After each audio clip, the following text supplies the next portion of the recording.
ఇవాళ రేపు జర్ర పొద్దుకిందంటే చాలు ఆడవిల్లలింటోళ్ళు మస్తు బుగులు పడతారు. ఆటో ఎక్కినా క్యాబ్ బుక్ చేసినా ఏడున్నా లొకేషన్ పంపు అనుకుంటా ఫోన్ల మీద ఫోన్లు చేసి ఇంటికి వచ్చేదాకా ఎదురు చూస్తారు. మరి ఇక పోకిరిగాలు చేయంగా వాళ్ళ భయం వాళ్ళకుంటుందా? కానీ ఈ అన్నాసొంటోళ్ళు ఉంటే నడి రాత్రైనా భయపడరు కావచ్చు. నిత్య సోషల్ మీడియాలో పనికిరాని ముచ్చట్లు ఎన్నో వైరల్ చేస్తూ ఉంటారు పబ్లిక్. కానీ ఇగో ఇది కదా అసలు సిసలైన ముచ్చట. లోకమంతటికి టామ్ టామ్ చేయాల్సింది. ఒక్కోపారి తప్పక ఆడవిల్లలు ఏదన్నా పని పడి రాత్రిల పూట బయటికి పోవాల్సి ఉంటది. ఇక అసొంటప్పుడు ఇంటోళ్ళు ఏం చేస్తారు? లొకేషన్ పంపు, ఏడున్నవో ఊకే ఫోన్ చేయి, ఏమన్నా తేడా ఉంటే పోలీసులకు ఫోన్ చేయి అని జాగ్రత్తలు చెప్తారు. ఎందుకంటే ఇక ఎవరైనా నమ్మలేను కాబట్టి. కానీ ఈ మంచి మనసున్న అన్న మాటలు విన్నాక ఆ రందే ఉండదు కావచ్చు. मेरा एड्रेस लिखा हुआ उस पर फोटो ले लो, कोई दिक्कत नहीं भाई. तुम्हारा भाई यूट्यूबर है, कोई ऐसी टेंशन नहीं. मैं अपनी छोटी बहन की तरह लेके जाऊंगा, टेंशन ना लो. थैंक यू भैया. ఇన్నరా ఏమన్నాడో క్యాబ్ డ్రైవర్ అన్న?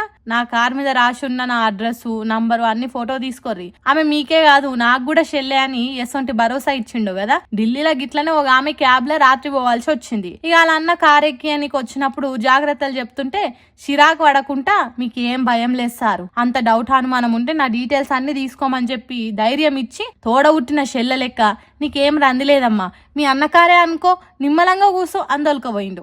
ఈ వీడియోను వాళ్ళ అన్న సోషల్ మీడియాలో పెట్టేసరికి చూసిన వాళ్ళంతా మస్తు మెచ్చుకోబట్టిర్రు. ఇవాళ రేపు సొంతోళ్ళనే నమ్మలేకుండా అవుతుంది. అసొంటిది రాత్రిళ్ళ పూట తెలవనోళ్లతో పోవడంటే చాలా రిస్క్ ఆయే. కానీ మనుషులలో మానవత్వం ఇంకా ఉంది. ఆడోళ్లను తోడబుట్టినోళ్ళ లెక్క చూసేటోళ్ళు ఆడాడ ఈ అన్న లెక్క ఇంకా ఉన్నారని కామెంట్లు పెట్టి షేర్లు చేస్తారు ఈ వీడియోని చూసిన వాళ్ళు. సోషల్ మీడియా అంటే ఎట్లుంటది? ఇగో తోకంటే ఆగో పామంటారు. నిన్న కేటీఆర్ మీద ఓ ర్యాంకర్ పిల్లగాడు చేసి ఫోటో దిగినందుకు అసోంటి కామెంట్లతోనే నిండిపోయింది ఇంటర్నెట్ అంతా. మరీ ఇంత ఇజ్జత్ తక్కువైపోయినామా అని కేటీఆర్ తలకా ఏడబెట్టుకోవాలి ఇప్పుడు అనుకుంటా కొందరు రాస్తే, ఆ పిల్లగానికి మంచి మరి అది తెలియదా అని ఇంకొందరు రాసుకొచ్చిర్రు.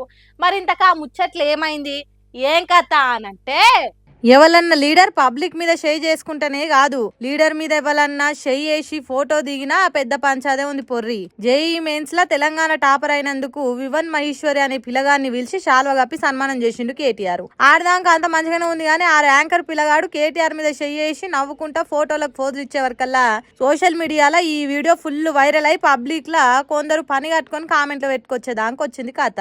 ఎంత ర్యాంకర్ అయితే మాత్రం చదువులే కాదు సంస్కారం కూడా నేర్చుకోవాలి. ఇదేనా అమ్మ నాయన టీచర్లు సార్లు నేర్పే సంస్కారం? వయసులో పెద్దోళ్ళు మర్యాద ఇవ్వాలన్న సోయి కూడా నేర్పియరా? అంతమంది ముందల ఏమనలేక పాపం కేటీఆర్ చూడండి ఎంత చిన్న ఉచ్చుకున్నాడో, ఎట్లా ఇబ్బంది పడ్డాడో అనుకుంటా నెటిజనాలు రాస్తే కట్టర్ కాంగ్రెస్ కార్యకర్తలు కూడా కామెంట్లు వేసే కార్యం ముంగటేసుకురు. ఇట్లనే ఎవరన్నా మా సీఎం రేవంత్ రెడ్డి సార్ కు వేసినుంటే చూసిరా మీ లీడర్ కు గింత ఉడిజ్జట్లేదు మందిలా అని కారుకర్తలు కషి మీద తిప్పేటోళ్ళు. ఇప్పుడు ఏమంటారు మరి అనుకుంటా రికాం లేకుండా రివర్స్ అటాక్లకు దిగిర్రు. ఈడు ఇంకో దిక్కి నొస్తున్న ఇంకొన్ని మాటలేంటి అంటే, ఫస్ట్ టైం లా కేటీఆర్ ఇబ్బంది పడ్డట్టు గాని ముఖం మార్చుకున్నట్టు గాని ఏడలేదు. పొలిటికల్ లీడర్లు గాన రాగానే ఒంగొంగి దండాలు పెట్టాలి, చేతులు కట్టుకొని చెప్పుర్రి సార్ అనాలన్న రూల్ ఏడలేదు. కేటీఆర్ ఎంత ప్రేమతో దగ్గరికి తీసుకుండో అంతే పాయనంతో ఆ పిల్లగారు కూడా చేసిండు. మరి ఓపెన్ గా మాట్లాడుకుంటే ఓగాలి ఇట్లా చేసే వరకల్లా కేటీఆర్ కి తలకాయ తీసేసినట్టు అయ్యో పతార పల్సగా అయిపోయినట్టే అనిపిస్తే ఈ ఫోటోలు వీడియోలు బయటికి ఇడిచేటోళ్ళు కాదుగా, వాళ్ళ టీం తాన్నే ఆపేసేటోళ్ళు కదా. కావాలనైతే కేటీఆర్ నన్ను తక్కువ చూస్తున్నారని మంది మాట్లాడుకోవాలనుకోడు కదా అనుకుంటే ఇంకొంతమంది లాజిక్లతో నడుచుకుంటురు. ఇంకా కూడా బడా హీరోలకు బానిసత్వాలు చేసుడు, లీడర్లు అంటే దూరం ఉండి జై కొట్టుడు తప్ప దగ్గరికి పోవద్దనే మైండ్ సెట్ మారకుంటే ఎట్లా? ఇప్పటికన్నా అసొంటి ఆలోచనలు మార్చుకోకుంటే ముంగట్కి పోయేది ఎన్నడు అనుకుంటా కామెంట్లు వేస్తురు ఇంకొందరు.